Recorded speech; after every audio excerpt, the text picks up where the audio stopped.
Earth the past year, or really 3 or 4 months, can recognize that news has not been that great, if accurate at all. Um, so I decided I wanted to add a bit of positivity to the news and do something a little bit more positive. I'm not sure that all my content will be positive, but I definitely want this. And I hate to use the term safe space, but I definitely want this space of positivity. I think if you just pay attention to the news cycle, you'll get so depressed, and there's so much is misleading, so much is kind of ridiculous. Says the guy in a ridiculous mask, which I haven't really explained yet. Um, the whole concept behind this Vigilante Williamson character, and is a character, is want to do music, and I decided to go under a mask when I do music. I'm also going to add music to this channel, and just being a human being on Earth, like I said, the past few months have been so down, so doomy, so gloomy that I decided to, look out for positive news, and I figured it helped me, and I think it can help a lot of other people. So I'm going to start doing live stream content like that, and I know this mask is not the greatest. This is a kind of a series of masks. I consider this like my Homecoming or Batman Begins era mask. Hopefully, if this channel should grow, I'll be able to afford a much more substantial mask. But I thank you, anyone who's joining. I am not a boomer, but I am a boomer. Like, I'm not a boomer age-wise, but at least for streaming, this is my very first stream, so I'm sure I'm going to screw things up. But I was so anxious to get that first stream down that I just wanted to do it. So let's start out with the positive news. I'll save this story for later. Just going to go through a few news stories and see how it goes. Real quick, let me see something.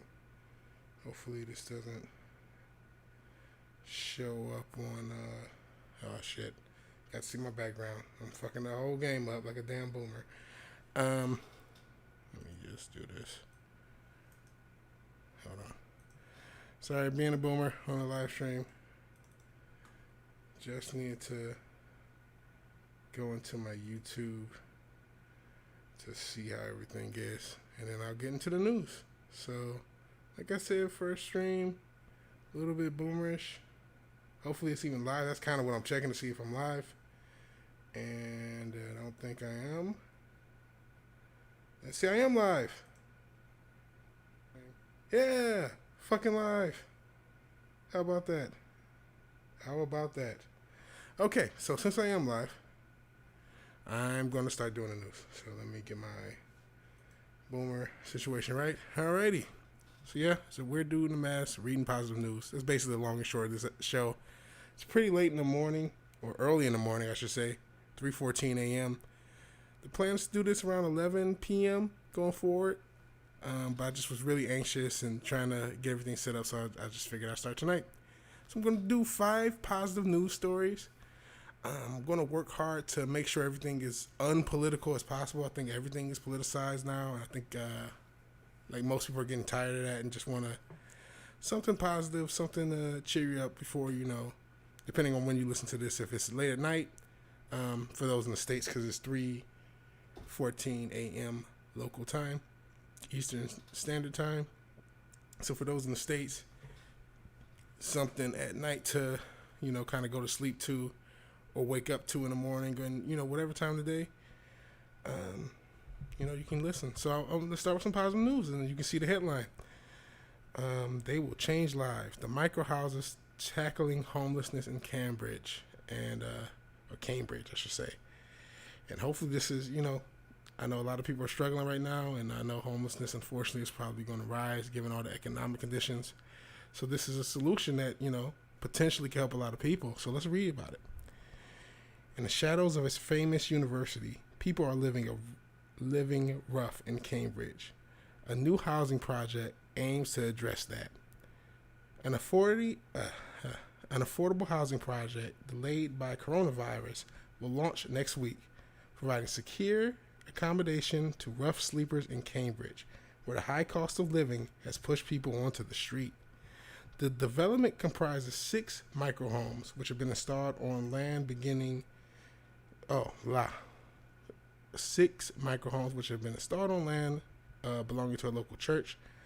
The land has been donated to the project for 3 years, and properties have been designed to be easily relocated to another free site when the current tenure is up. So that's really cool. So basically, these are movable homes, so they can be relocated if they have to be. That's really cool. Each property has a fitted kitchen, a living area, bathroom, separate bedroom, and washing machine, which is pretty good. I mean, there's a music app. Damn boomers. Damn boomers in their live streams. Each property has like I said, a kitchen, a living area, bathroom, separate bedroom, and washing machine. Residents can stay as long as they need and will receive on-site support from the homeless charity Jimmy's Cambridge.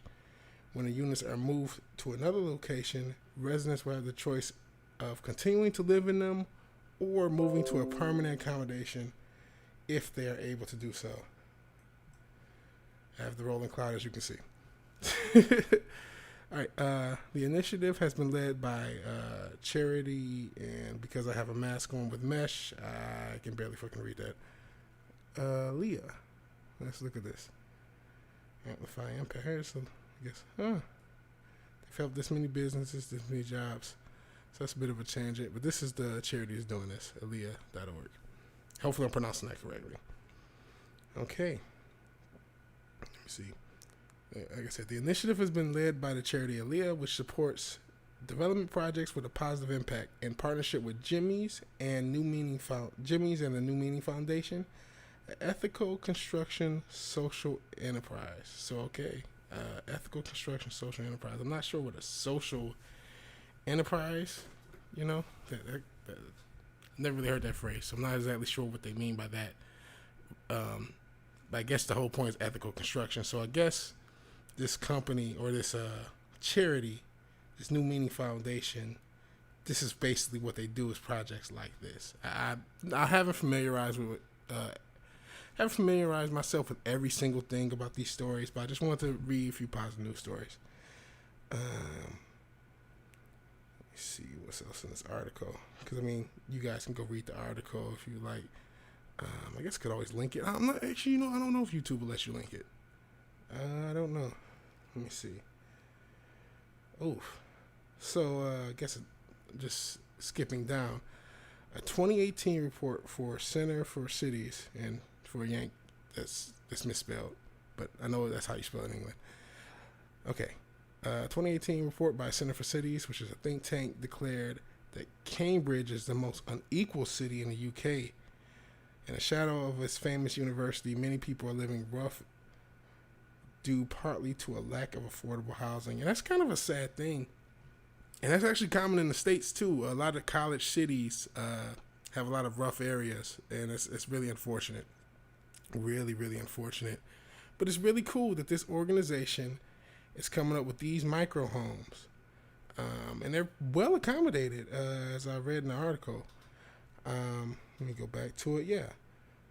Fitted kitchen, living area, bathroom, separate bedroom, washing machine. That's pretty good. And these are very small houses. They're movable. I think this is a very positive thing. I think this is really cool.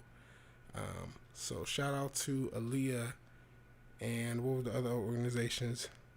Jimmy's and the New Meaning Foundation. Shout out to all these organizations for doing something positive. I hope this can be like something that goes worldwide, because I know a lot of people all over the planet, not just in the UK or in the West, could use a project like this. So that was their site. Let's get into some more positive news. This is coming from New Zealand. The world's rarest wading board. Wading board. That's not what this is. The world's rarest wading bird is making a comeback as a population of cockies, and I looked that up, and I don't know if I'm pronouncing it right still. Population of cockies is up 30%. Sorry about that. I'm just going to call them black stilt throughout the article, because that's another word for them. But this is really cool. Basically, the long and short of it is this rare bird. They have, in New Zealand, they really put an effort into preserving this bird that was basically going extinct. And there's still very few of them, but they've been able to increase their numbers, and that's really cool.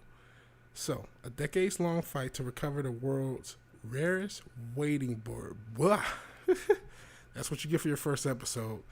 Okay, a decade, a decade-long fight to recover the world's rarest wading bird is turning a corner with the success of New Zealand's massive effort to prevent extinction of their most unique and amazing species.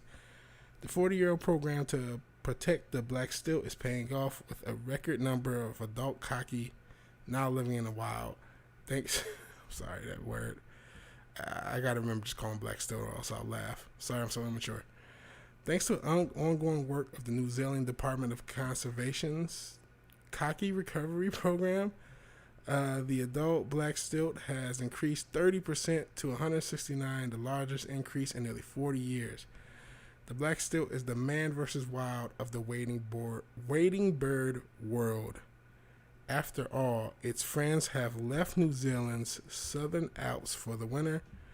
The black stilt shelters in place, toughing out temperatures as low as -4 degrees, and it says -20 Celsius. So I'm not sure if that -4 is Fahrenheit and it's -20 C. I would have to get it converted real quick and have it kind of slow things down. It's the only non-migratory wading bird that breeds in high country region.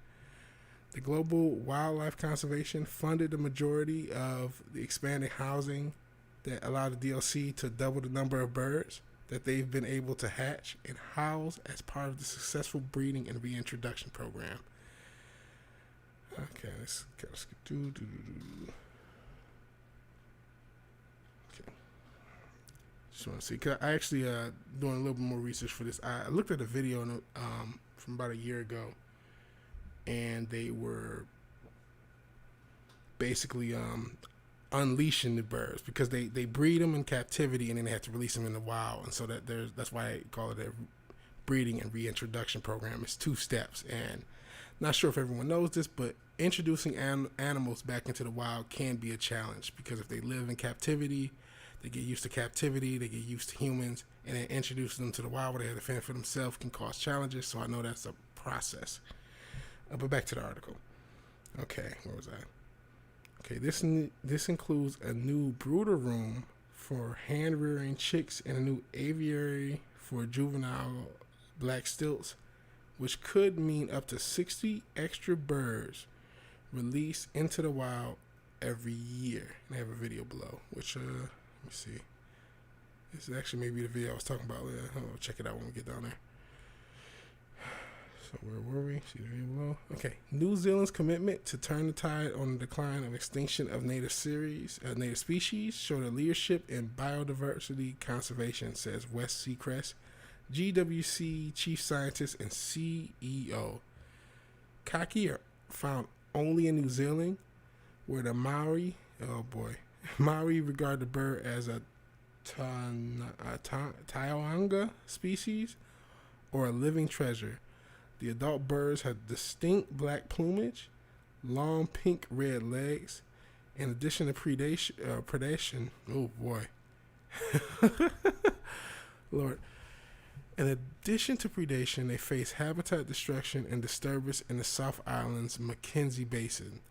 The kaki are a key indicator species for the future recovery of the native fauna and the flora of unique basin ecosystem. Lord, reading these articles, as I learn and bump into the mic, episode 1, right? As I learn, I think I need to kind of get through these articles because it's a lot of information. But long and short of it, there is a process basically in which they've basically been able to save this bird that's been close and going nearly extinct, and they got a whole process, and it's pretty cool. So let's do some history. The kaki were once widespread across a unique system of braided rivers in New Zealand, but the introduction of non-native predators, including stoats, ferrets, feral cats, and rats, decimated the population. Wow, leaving a mere 23 adults and 4 breeding pairs in the wild by 1981. So that's crazy. So basically, they have 169 of these birds. And in 1981, there were only 23 adults and 4 pairs. They only had 4 breeding pairs. So really only 8 could do anything. The rest were just there, and they've gotten up to 169. So that's really impressive. Oh, I mean, it took years. It took years since '81. It took a lot of years, but to put in that effort just to preserve this bird, I think that's something really cool. It's really cool that the New Zealand government put that much effort to make sure this bird didn't go extinct and to increase its numbers. Whew, I am not going to even try that.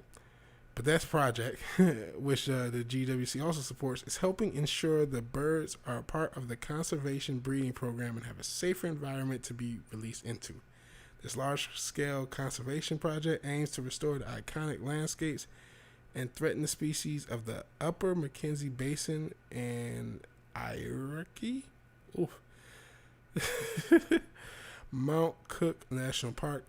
Thanks to the team effort involved in the Department of Conservation's successful captive breeding program and amazing support from partner organizations, there are more than 40 adult birds living and breeding in the wild. 40 more adult birds living and breeding in the wild than this time last year, said the Minister of Conservation, Eugene Sage. So again, to put that in perspective, they have 40 birds that they've been able to go through their process of breeding them and put in the wild. And remember, they only had 23 in '81. So each year, or at least as of last year, they've been able to put out 40, and hopefully they can increase and again, keep this bird going, keep preserving its life, and keep increasing its numbers. So they currently have 116 juveniles and then 11 older cocky in their care. This season, the DLC collected eggs from 3 breeding pairs in their facilities and 26 wild breeding pairs. So they're also breeding the ones that they get out of the wild too. So that's pretty cool.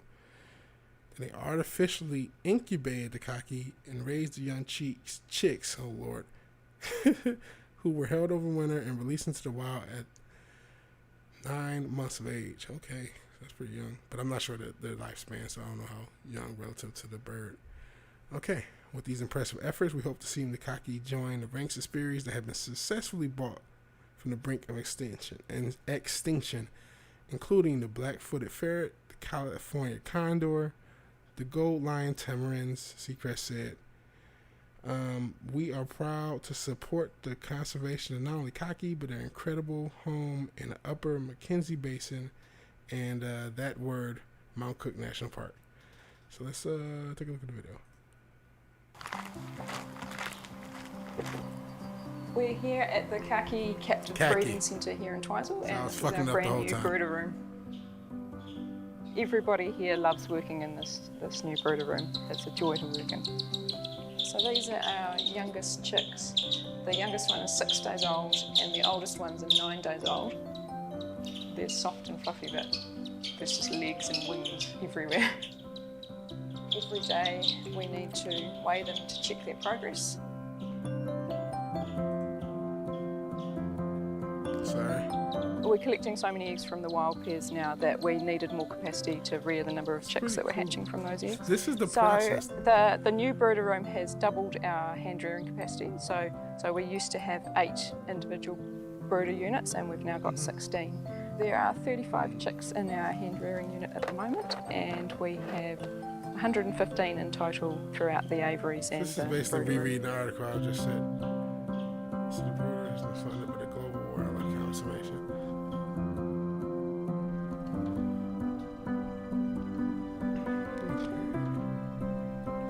Okay, I think we can get it out of order. Not sure if I'll get in the copyright issue. Like I said, first stream, probably said that a million times. But yeah, that's pretty cool. That's a whole process, and it seems pretty cool. And it's good to see, the Global Wildlife Fund. It's good to see that every now and again, human beings can put money together for something positive. And that's, the point of the show. Good news, positive news. Let's get into the next article. This one I like. This one's pretty cool. I know a lot of people have been struggling. A lot of people have lost their jobs, and someone has done something positive with this. Okay, so after getting laid off, Lasagna Lady responds to coronavirus by cooking 1,200 pans for strangers in need. It's an all too familiar story during the coronavirus pandemic. A woman arrives at a retail job only to hear that she is out of work. Many would respond. Many would, and unfortunately have, and a lot of people struggle this whole past 3 or 4 months. And if you have, my heart goes out to you. I hope things can get better. But many have and would respond with a sense of self-pity. Her reaction was inspirational to thousands. Like many of us, Michelle Brenner, who worked at a menswear store, first turned to comfort food. Using her grandmother's special recipe, she made a huge pan of lasagna. She then offered to do grocery shopping for some friends and was dismayed that they had added. Wait a second. Dismayed that they had added frozen lasagna to their list. Her culinary mind screamed, "This just won't do at all." It was then she realized she can put smiles on some faces in Gig Harbor, Washington. The Italian American posted on Facebook, letting her friends and neighbors know that she could whip up some homemade groceries for them, and all they had to do was ask and come by to pick it up. She received her $1,200 government stimulus check and used all of it to buy ingredients for her cooking. A retired neighbor and unemployed friend were the first to take her up on her generous offer. Before long, many strangers who had heard about her kindness started to stop by. 3 months have now passed, and Michelle's assembling layers of love, 8 hours a day, 7 days a week. She has made over 1,200 pans of lasagna. No questions asked for anybody who wanted one. She even began dropping them off for essential workers and local police at fire departments, the hospital, even the prison. That's really nice of her. The world as we know it is falling apart. Don't we know it? But my two little hands are capable of making a difference, the 45-year-old Angel told the Washington Post. I can't change the world, but I can make lasagna. And again, that's kind of the energy I want to have for this podcast. Those little positive things, they add up. And I hope anyone who is watching this now and in the future, this can add a little brightness to your day. At first, Miss Brenner was assembling the lasagna at home and leaving it for pickup in her front yard. All people had to do was take it home and pop it in the oven. When, let's say, in the over? What the hell? When word spread about her generosity, strangers stepped. Oh, sorry about that. Don't want you to get COVID. Oh Lord, sorry about that. Sorry, that's annoying. Strange.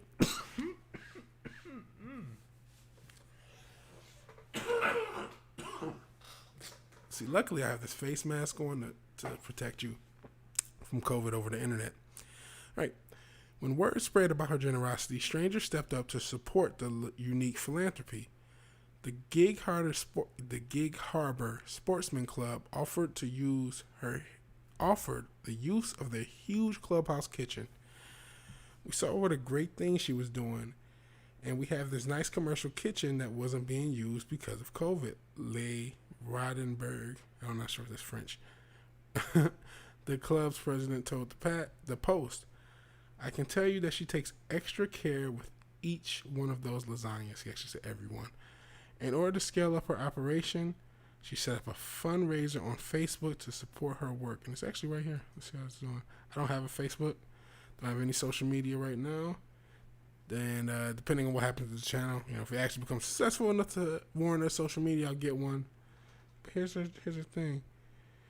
She has a donation, and look how far she's gotten. So yeah, if you're interested in this, you're in the local area. I think Gig Harbor, Washington, that's the name of the city. There you go. I wonder if I should put that in the link below. I think I might.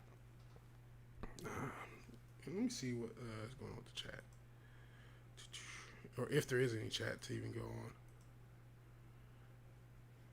Let's see.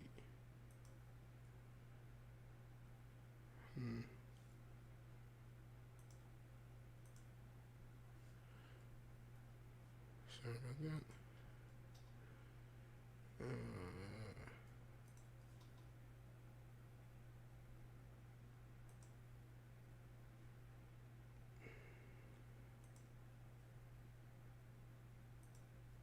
Sorry, this is really stopping it.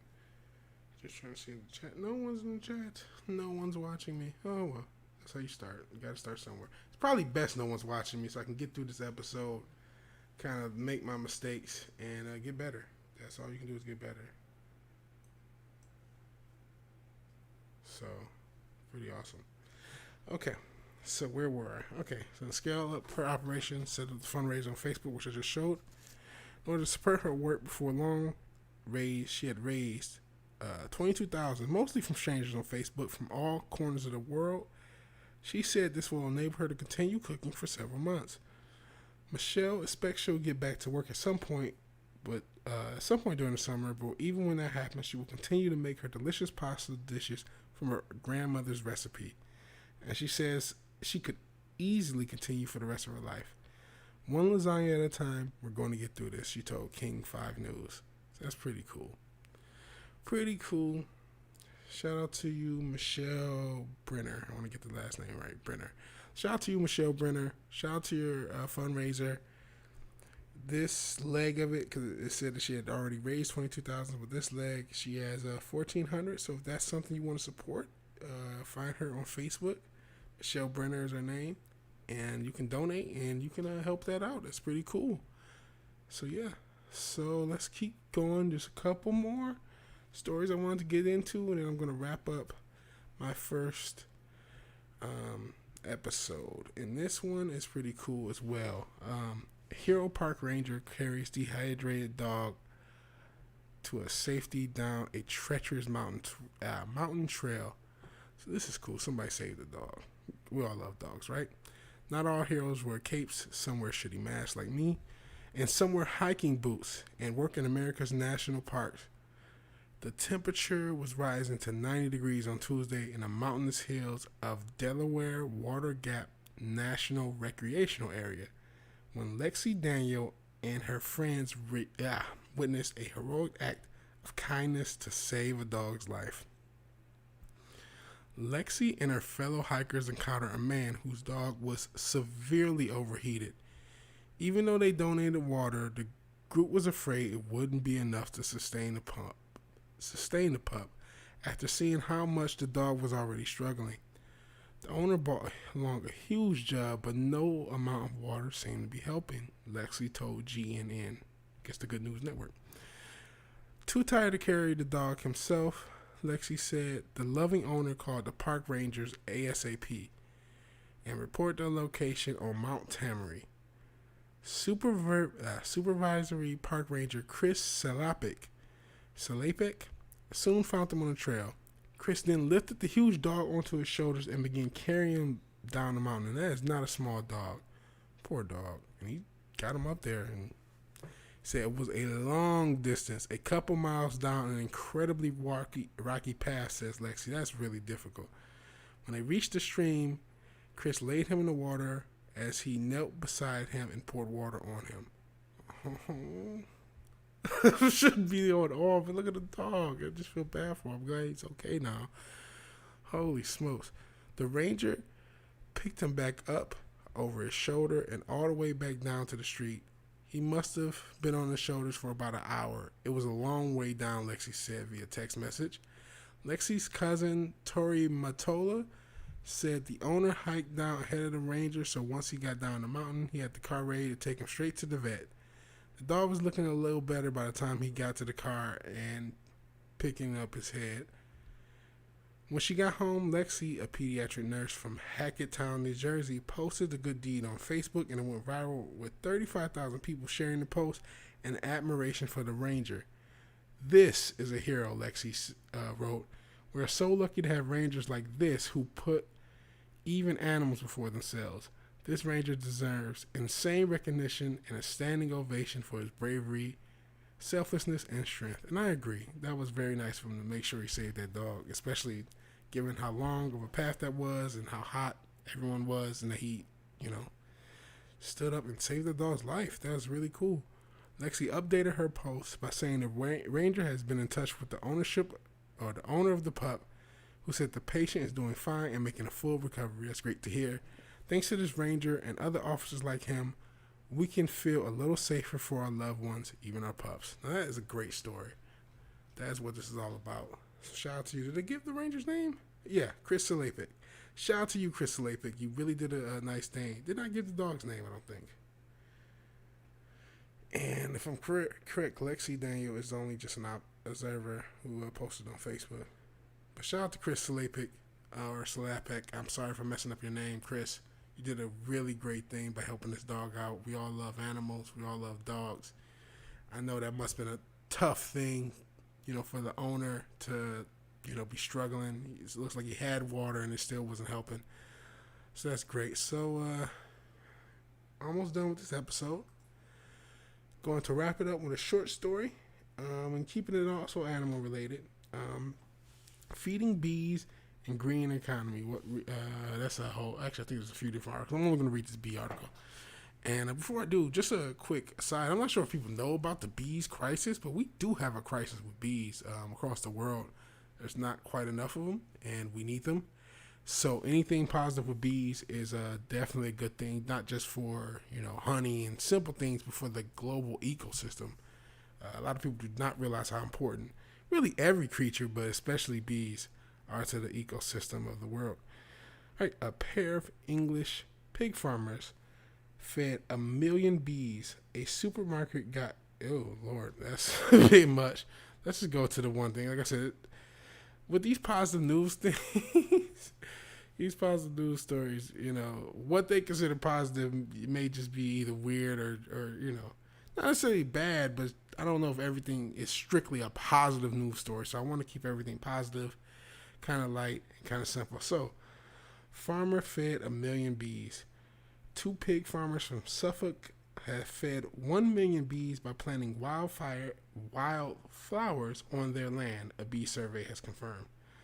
Positive news first reported on Mark and Paul Hayward's plan to entice pollinators to their farm in 2018 when they began sowing wildflowers on 33 hectares. I have no idea the amount of land a hectare is. Or hectate, is that like acre? I don't know. Hectares of farmland. Modern life has pushed nature into the fringes, said Paul Hayward. Farmers can help restore the balance. A survey by the UK Pollinator Monitoring Scheme confirmed this week that the initiative was successful and is aimed supporting 1 million bees. Grace Hayward, daughter of Mark, told Farmer UK, "I'm immensely proud of what we have achieved here. And even better, nobody has been stung except for my boyfriend," which obviously my dad found hilarious. Okay. That's a cute little story about them feeding bees. And again, bees are very important to the global ecosystem. And I think I'm going to wrap it up. This has been my first stream. How far did I go? I don't know. Look at me. I went about 30, 40 minutes, 30 some odd minutes. That's pretty good to make it around 30 minutes first episode. I know this is going to be rough. I thank anyone who stuck through and anyone who's listening and maybe watching in the future. So, long and short, to wrap up, I just want to thank anyone who's watching this and let you know that no matter how dark the world may seem, there's still good in the world. And a lot of times that good can be what you see in the mirror each day. So don't let the world beat you down. You still, there's still positive in this world. And I hope you can find it for your day. So thank you again.